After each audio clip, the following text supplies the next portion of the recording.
So the Teebird has been a beloved fairway driver for over 20 years. And this disc is so popular that just about every company out there has tried to make their own Teebird-like disc.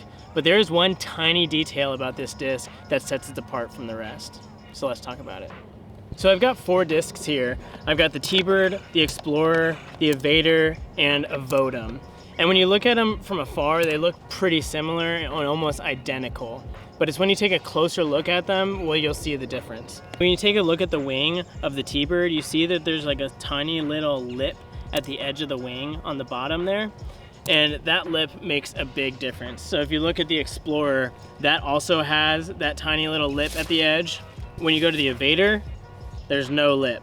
It still goes to a sharp edge at the end of the wing on the bottom, but there is no like lip flattened out like on the Teebird.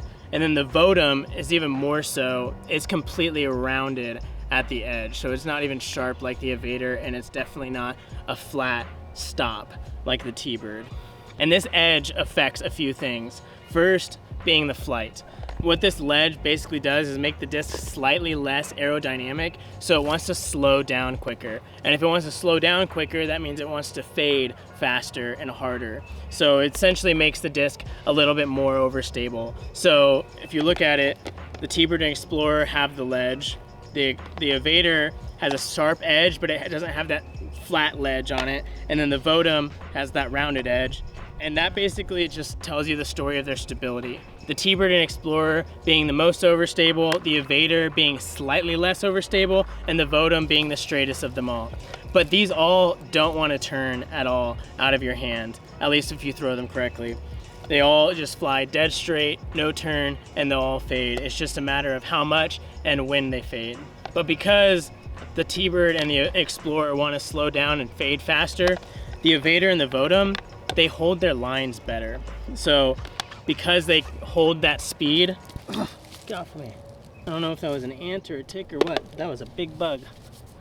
But because they're not as overstable, they'll hold their lines a lot better. So the Votum and the Evader, they'll be able to hold that dead straight line longer. They'll even be able to hold an Annie before coming out faster. And they're just more workable drivers out of the box.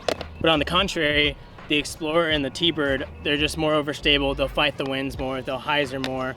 And so if you want that, then these are that for it. But the other thing that edge does is it affects like the durability and usability of the disc over its lifetime and age. So what I mean is, when you take like a straight disc or a slightly understable disc, like let's say a Leopard or a Buzz, a disc like that, well, when you beat it up to be more understable and flippy and turn over, what they generally do is they'll generally turn over and just be too understable and just turn and burn whenever you beat them in.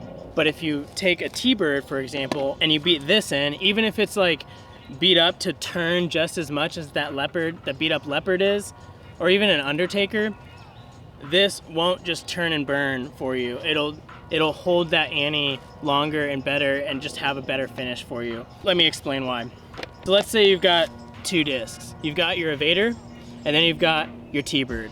You've been throwing these for about a year or so or more, and they now are both beaten up to have, let's say, a -2 turn on both of them for their flights. So they both turn about the same at the same power. So both these discs will start turning at that like 50% mark. They're both at 50% speed will start to turn, and then the faster they go, the more they'll turn. Now, you throw these at 80%. So out of your hand, they're going 80%, and they're both going the same speed down the fairway, and they're both turning the same amount at the fairway. Now let's say like 300 feet down the fairway, yeah, you've got a cannon for an arm now. These are the Evader, because it's more aerodynamic and it holds that speed faster, it slows down to about, let's say, 60%. So it's still going that 60% speed. Well, at 60% speed, it still turns. Now the Teebird, because it's less aerodynamic, at the 300 foot mark, it slows down to 50% speed. Now at 50% speed, it's not going fast enough to keep turning. It stops turning. So it's turned this much, but it's not turning anymore. It's gonna hold that and then start fading and compensating and flattening out. Now this one, because it's more aerodynamic, it's gonna hold that speed and it's still in that range, 50% or more, to keep turning. So it might have slowed down to 60% at 300 feet, but it's still turning because it's still in that turning range, if that makes sense. So even though these would be at the same beat in ability, this Teebird will have a better finish and not turn and burn, while the Evader might turn and burn when you get to that beat up stage. And this is also why I think the Rock 3, a beat up Rock 3, is probably the best understable mid on the market, and this is why a lot of people love those to be the best understable mid on the market, is because they have that bead. So when you beat it up and it turns into that turnover disc, it doesn't turn and burn, it just pans out and holds that beautifully. Like if you haven't tried it yet, you need to try it. So if this makes the Teebird so great, why haven't the other companies really done that little ledge at the end? Like the Latitude 64 did it with the Explorer, but surely like these other companies, they're smarter than me. Like if they've seen the Teebird, why would they not put that little ledge at the edge if they're trying to make a Teebird? Well, the answer is simple to that. That's because the game has changed. You see, when the Teebird came out in 1999, the only plastics that they had were the DX and Pro plastic. Well, I don't even know if Pro. It's basically just baseline plastic. That is all they had. They didn't have any premium plastics out. That didn't come until like 2000, 2001, 2002. That's when they started rolling out their more premium plastics. So when they're making a mold, they need to have, it beats up a lot faster because all they had was base plastic. So basically when they made a mold, they needed to make sure that throughout its whole life cycle, it was more usable, because these would beat up faster and not be as durable when they're hitting trees and stuff. So they put that lip on the edge of the Teebird so that when it does beat up and beat in, it will be able to still have a usable flight.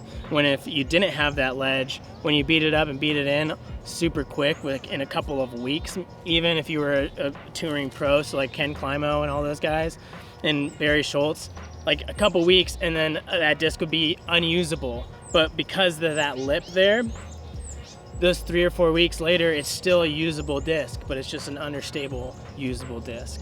But now we have those premium plastics, so the discs will hold that flight a lot more, and the usable life of it is a lot longer than what they used to be. And not only that, but we have just so many other molds that cover all of those other little slots that you'd need. So like back then they had you had either a Teebird or maybe a Leopard. I don't know when that was released, but they also had a Valkyrie, but that was pretty much it. Now you've got like a Teebird, a TL, an Eagle that's slightly more overstable, an Eagle L, slightly less understable. You've got the Leopard, you've got something that fits just about every slide, every speed. Like the PDGA just recently approved of their 1500th disc. So there are 1,500 different discs out there, and you can just cover everything in those slots now. So now when they're making their Teebirds now, they want to make those Teebirds to be those go-to Teebirds, closer to those out of the box. So this Evader and this Votum, these things are just dead straight lasers, and then they'll fade a little bit at the end. When a fresh Teebird, you're gonna have to beat it in a little bit and wear it out before it can be that just dead straight laser with a touch of fade at the end, because it's just gonna hyzer out and be overstable for you. But now you've got these are your go-to Teebirds right when you buy them, right out of the box. They're just those laser straight flyers.